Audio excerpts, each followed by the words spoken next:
उदयनिधि पर एनएसए लगाइए, उदयनिधि को 12 महीना के लिए जेल में बंद करिए। उदयनिधि का एक और बयान बताते हैं हम। उदयनिधि सुषमा स्वराज और अरुण जेटली जी के निधन के बाद बोला था कि नरेंद्र मोदी के प्रेशर के चलते ये लोग मर गया, क्योंकि उन लोगों को साइडलाइन किया गया था। बताइए कोई मतलब हुआ?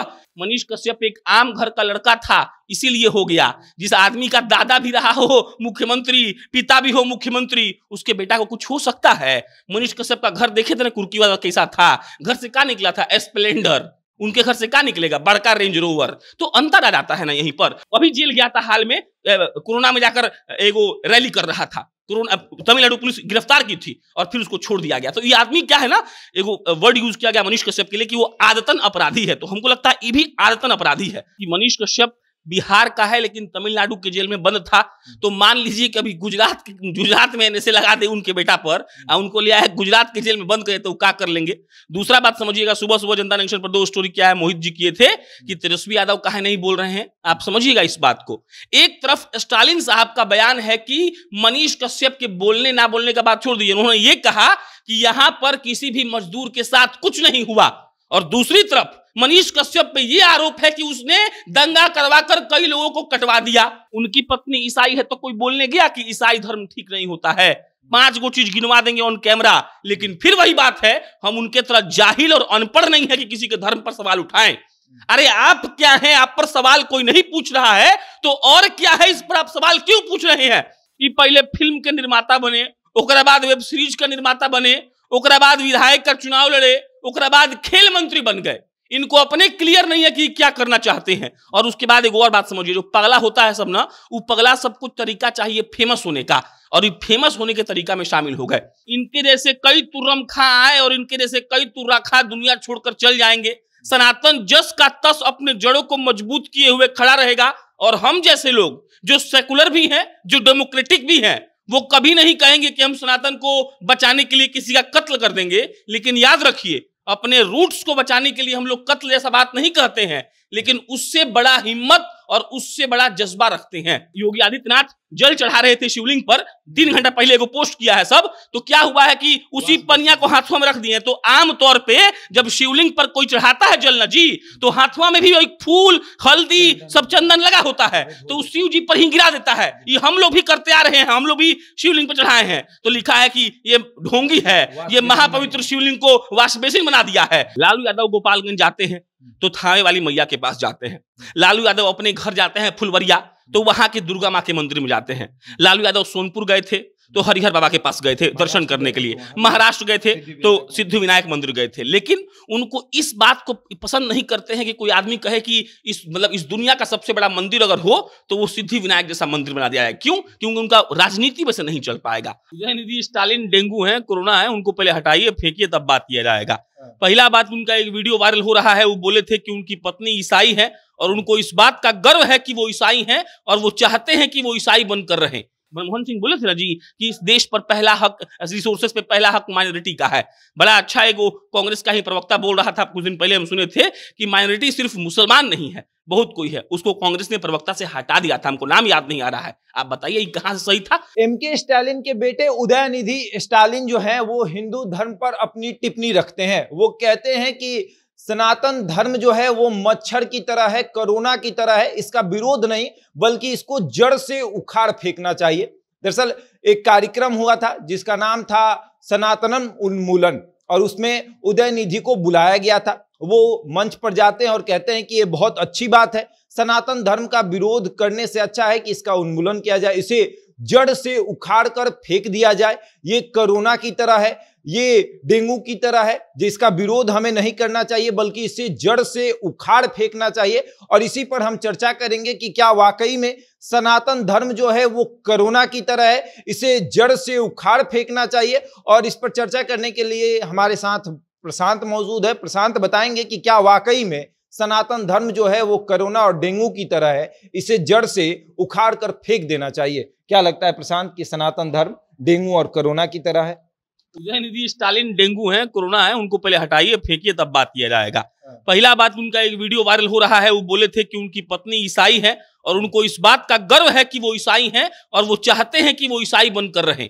हम तो भाई संस्कारी आदमी हैं, हम उनको कह देंगे तो उनको बुरा लग जाएगा, हो सकता है हमको एनएसए लगा दें, एगो ऊपर लगाए हुए हैं तो बेचारा सड़ रहा था, अभी पटना में है। अब दूसरा बात समझिएगा, इनके जैसे कई तुर्रम खां आए और इनके जैसे कई तुर्रा खां दुनिया छोड़कर चल जाएंगे।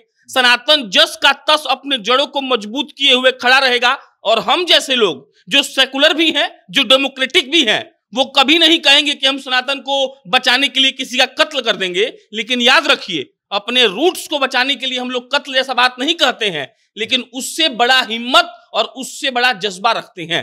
एक लाइन वो बोले थे, आपको हम हिंदी में समझा दे रहे हैं। वो कहे थे कि सनातन का विरोध मत करिए, सनातन का खात्मा कर दीजिए। वो ये कह रहे थे कि सनातन को विरोध करके आप कुछ ज्यादा नहीं कर पाइएगा, उसको जड़ से उखाड़ने के बारे में सोचिए। आप समझिए, क्या ये ऐसा नहीं है कि आप पूरे देश पे लड़ाई करवाना चाहते हैं? क्या इस बयान से अगर कहीं तक दंगा होता है तो उदयनिधि पर कार्रवाई होनी चाहिए, और ओकरा बाद नरेंद्र मोदी के जीत के जिम्मेदार उदयनिधि स्टालिन जैसे लोग ही हैं, जिनको कुछ भी आइडिया नहीं है कि राजनीति कैसे करना चाहिए। कि भाई साहब को अपना पहले करियर का ठीक नहीं है, कि पहले फिल्म के निर्माता बने, ओकरा बाद वेब सीरीज का निर्माता बने, ओकरा बाद विधायक का चुनाव लड़े, ओकरा बाद खेल मंत्री बन गए। इनको अपने क्लियर नहीं है कि क्या करना चाहते हैं। और उसके बाद एक और बात समझिए, जो पगला होता है सब ना, वो पगला सब कुछ तरीका चाहिए फेमस होने का, और ये फेमस होने के तरीका में शामिल हो गए। आप याद कर लीजिए इस बात को और गांठ बांध के कहीं रख लीजिए। आप अगर वाकई में पॉजिटिव राजनीति करना चाहते हैं तो आपको धर्म के खिलाफ नहीं बोलना है। अगर आप वाकई में चाहते हैं कि आपका लोग इज्जत करे, तो आपको इस बात का ख्याल रखना है कि आपके एक एक शब्द में सहिष्णुता हो, सारे धर्मों के लिए प्रेम हो, जो उदयनिधि के स्टालिन के शब्दों में नहीं था। आज बिहार का बात छोड़िए, पूरे भारत में उनका विरोध हो रहा है। उनका मतलब क्या था? उनका मतलब ये था कि भारत में जो जो सनातन को मान रहा है उसको बर्बाद कर दिया। मतलब तो यही था सनातन का खात्मा। मतलब क्या? उन लोगों का खात्मा जो लोग सनातन को मानते हैं। अब बताइए, अब जब वोट होगा और नरेंद्र मोदी माइक से ये बात बोलकर वोट मांगेंगे तो ये लोग छाती पीटेगा कि धर्म के नाम पर मोदी जी वोट मांग रहे हैं। अरे काहे नहीं मांगेंगे धर्म के नाम पर वोट? आप उस धर्म को खात्मा करने का बात कहिएगा तो मजबूरी है कि धर्म के नाम पर वोट मांगना पड़ेगा। और उसके बाद सुन लीजिए, अगर आज स्टालिन के करीबी लोग इसका कंडेम नहीं करते हैं तो इसका मतलब मन ही मन वो भी चाहते हैं कि सनातन का खात्मा हो जाए। आप समझिए इस बात को। उनकी पत्नी ईसाई है तो कोई बोलने गया कि ईसाई धर्म ठीक नहीं होता है? 5 गो चीज गिनवा देंगे ऑन कैमरा, लेकिन फिर वही बात है, हम उनके तरह जाहिल और अनपढ़ नहीं है कि किसी के धर्म पर सवाल उठाएं। अरे आप क्या हैं? आप पर सवाल कोई नहीं पूछ रहा है तो और क्या है इस पर आप सवाल क्यों पूछ रहे हैं? आपको इतना हिम्मत है तो बताइए कि आपके दादा क्या किए, आपके पिताजी क्या किए और आप क्या कर रहे हैं। आपको राजनीति करना है तो ये गिनवाइए कि करुणानिधि क्या किए, स्टालिन साहब क्या कर रहे हैं, और फ्यूचर में जब लोग कहता है कि स्टालिन के तो प्रतिनिधित्व यही करेंगे, उनका विरासत इन्हीं को मिलेगा, तो आप बताइए कि क्या प्लान है। आप किसी के धर्म के खात्मे की बात कहकर अपना औकात, अपना हैसियत नीचे कर रहे हैं, अपने अनपढ़ता और जाहिलता का सबूत दे रहे हैं और कुछ नहीं। बिहार का एक यूट्यूबर है, चर्चित यूट्यूबर मनीष कश्यप, वो वहां पर बंद है, एनएसए लगा हुआ है, और कहा जाता है कि वो 2 राज्यों के बीच में आपसी स्वार्थ को बिगाड़ना चाहता था। लेकिन उदयनिधि के इस बयान के बाद आपको क्या लगता है कि अगर देश में माहौल खराब होता है तो उनके ऊपर कार्रवाई होगी? उनके पिता मुख्यमंत्री हैं और वो खेल मंत्री हैं, ऐसा कुछ होगा? आप समझिए, पहला बात कि मनीष कश्यप बिहार का है लेकिन तमिलनाडु के जेल में बंद था, तो मान लीजिए कि अभी गुजरात में एनएसए लगा दे उनके बेटा पर, उनको लिया है गुजरात के जेल में बंद करे तो क्या कर लेंगे। दूसरा बात समझिएगा, सुबह सुबह जनता जंक्शन पर 2 स्टोरी क्या है मोहित जी किए थे कि तेजस्वी यादव काहे नहीं बोल रहे हैं। आप समझिएगा इस बात को। एक तरफ स्टालिन साहब का बयान है कि मनीष कश्यप के बोलने ना बोलने का बात छोड़ दीजिए, उन्होंने ये कहा कि यहां पर किसी भी मजदूर के साथ कुछ नहीं हुआ, और दूसरी तरफ मनीष कश्यप पे ये आरोप है कि उसने दंगा करवाकर कई लोगों को कटवा दिया। तो स्टालिन साहब कह रहे थे कि भाई साहब वो कुछ हमारे राज्य में कुछ हुआ ही नहीं है, और कोर्ट में ये लोग दलील दिया कि कुछ हुआ है। तो पहला चीज तो यही गलती हो कि मनीष कश्यप को फंसाया सब। दूसरा बात, आप यहां 2 राज्य का बात कर रहे थे, यहां पर भारत का पूरा राज्य आपस में लड़ेगा अगर वाकई में कोई लोग जाके कोई कार्यक्रम कर दे या फिर उनका वीडियो कहीं चलवा दे पब्लिकली तो, लेकिन उस पर एनएसए लोग नहीं लगाएगा, इनका औकात नहीं है। तीसरा बात, जो लोग इनके साथ घूम रहे थे, हम बिहार के पत्रकार हैं, बिहार को कवर करते हैं तो बिहार पर ज्यादा फोकस करेंगे। तो तेजस्वी यादव घूम रहे थे ना जी, लालू यादव पूरा एकदम तैयारी में थे ना जी। लालू यादव के लिए तेजस्वी यादव तमिलनाडु में आके बोलते कि करुणानिधि से हमारे पिताजी का बड़ा बढ़िया संबंध था। तो आज उस संबंध को निभाइए, जाके स्टालिन को फोन करिए और कहिए कि आपका जो बेटा बोला है वो गलती बोला है, उसका रिकॉर्डिंग आरजेडी वाला अपना सोशल मीडिया पे डाले। आरजेडी वाला को देखिएगा, योगी आदित्यनाथ जल चढ़ा रहे थे शिवलिंग पर, 3 घंटा पहले को पोस्ट किया है सब, तो क्या हुआ है कि उसी पनिया को हाथों में रख दिए। तो आमतौर पे जब शिवलिंग पर कोई चढ़ाता है जल न जी, तो हाथों में भी एक फूल, हल्दी, सब चंदन लगा होता है, तो उस शिव जी पर ही गिरा देता है। ये हम लोग भी करते आ रहे हैं, हम लोग भी शिवलिंग पर चढ़ाए हैं, तो लिखा है कि ये ढोंगी है, ये महापवित्र शिवलिंग को वाश बेसिन बना दिया है। अरे भाई, तो काहे नहीं तेजस्वी यादव को स्टालिन का एगो ऑडियो शेयर करता है और लिखे कि हमारे तेजस्वी जी इतने अच्छे नेता है कि एकदम कंडेम करने के लिए फोन कर दिया स्टालिन को। मनीष कश्यप क्या किया था जी, इनकी कुवत है। सुनिए, मनीष कश्यप एक आम घर का लड़का था, इसीलिए हो गया। जिस आदमी का दादा भी रहा हो मुख्यमंत्री, पिता भी हो मुख्यमंत्री, उसके बेटा को कुछ हो सकता है? मनीष कश्यप का घर देखे थे ना, कुर्की वाला कैसा था, घर से क्या निकला था? स्प्लेंडर। उनके घर से क्या निकलेगा? बड़का रेंज रोवर। तो अंतर आ जाता है ना यहीं पर, और यही दिक्कत है, और इसीलिए चुनाव में लोग हारते हैं। और जब विपक्षी पार्टियां, मतलब मान लीजिए कि नरेंद्र मोदी विपक्ष के हो गए, तो वोट मांगते हैं इस बात पर कि तुमको सताया जा रहा है तो हम तुम्हारे लिए खड़े होंगे, तब लोग छाती पीट के कहता है कि बताइए, ये लोग वोट मांग रहा है धर्म के नाम पर, तो क्यों नहीं मांगेगा वोट? आप जब ऐसा बयान देंगे तो लोग वोट मांगेगा। आप ये गैप क्रिएट कर रहे हैं तो उसका फायदा ले रहा है। बहुत सिंपल सा आंसर है इसका। आपको नहीं लगता है कि 2024 में नरेंद्र मोदी को एक बड़ा मुद्दा दे दिया गया कि धर्म के नाम पर जिस तरीके से भाजपा वोट इकट्ठा करती है, तो चलिए सनातन को अगर खत्म करने की हम बात करेंगे तो भाजपा तमाम राज्यों में जाएगी और कहेगी कि देखिए सनातन को खतरा है, सनातन धर्म को खत्म करने की बात हो रही है, और इंडिया गठबंधन का कोई ऐसा पार्टी नहीं है जो इस पर टिप्पणी करे। तो आपको लगता है कि 2024 का मुद्दा मिल गया? पर प्रॉब्लम समझिए क्या है। लालू यादव गोपालगंज जाते हैं तो थावे वाली मैया के पास जाते हैं। लालू यादव अपने घर जाते हैं फुलवरिया, तो वहां के दुर्गा माँ के मंदिर में जाते हैं। लालू यादव सोनपुर गए थे तो हरिहर बाबा के पास गए थे दर्शन करने के लिए। महाराष्ट्र गए थे तो सिद्धिविनायक मंदिर गए थे। लेकिन उनको इस बात को पसंद नहीं करते हैं कि कोई आदमी कहे कि इस दुनिया का सबसे बड़ा मंदिर अगर हो तो वो सिद्धिविनायक जैसा मंदिर बना दिया है। क्यों? क्योंकि उनका राजनीति वैसे नहीं चल पाएगा। अब इसका मेन पॉइंट समझिए। हम आपको 2 बात पहला डिस्कशन में बोले थे कि लालू गठबंधन, इंडिया गठबंधन कहिए, इंडिया गठबंधन 2 ही चीजों की वजह से हारेगा। पहला चीज ये है कि इंडिया गठबंधन का अपने में लड़ाई होगा, सिर्फ उटव्वल होगा, चाहे सीट बंटवारे को लेकर कह लीजिए, चाहे राजनीतिक हैसियत को लेकर कह लीजिए, चाहे कन्वेनर को लेकर कह लीजिए। और दूसरा, उनका जो आदमी सब है, उनका जो कार्यकर्ता है, उनका जो पार्टी है, उसका बयान ऐसा आएगा कि नरेंद्र मोदी को, भाजपा को ऐसा पॉइंट मिलेगा कि वो लोग एक बार बोलेंगे और सारा का सारा वोट जो इंडिया का जाने वाला था वो ट्रांसफर हो जाएगा बीजेपी को या फिर एनडीए को। यही होगा और यही होकर रहेगा, आप देख लीजिएगा।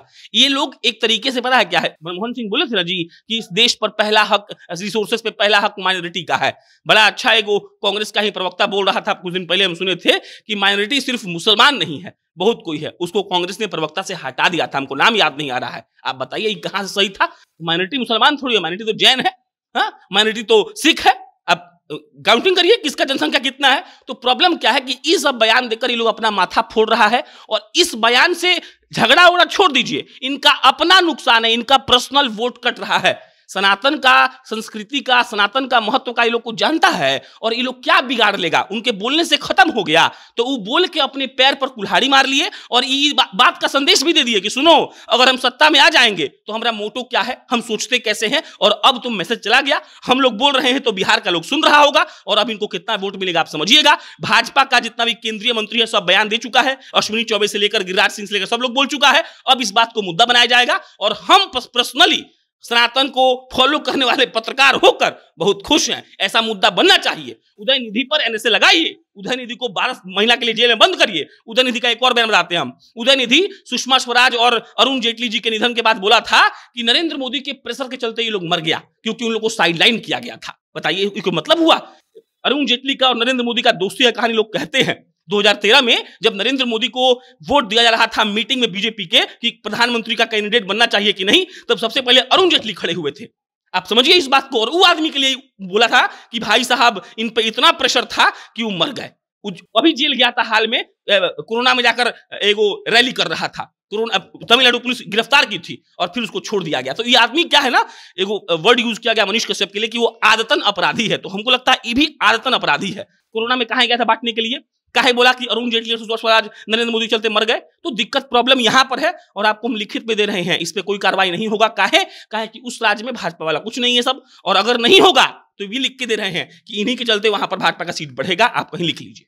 चलिए, तो उदयनिधि हैं, एमके स्टालिन के बेटे हैं। उनका मानना है कि सनातन धर्म को जड़ से उखाड़ कर फेंक देना चाहिए, क्योंकि वो कोरोना और डेंगू की तरह है और कोरोना और डेंगू का विरोध नहीं करना चाहिए, इसको जड़ से उखाड़ कर फेंक देना चाहिए। इस पर आप अपनी क्या राय रखते हैं कमेंट बॉक्स में बताएं। बहरहाल इस खबर में इतना ही। बने रहे हमारे साथ और देखते रहे जनता जंक्शन।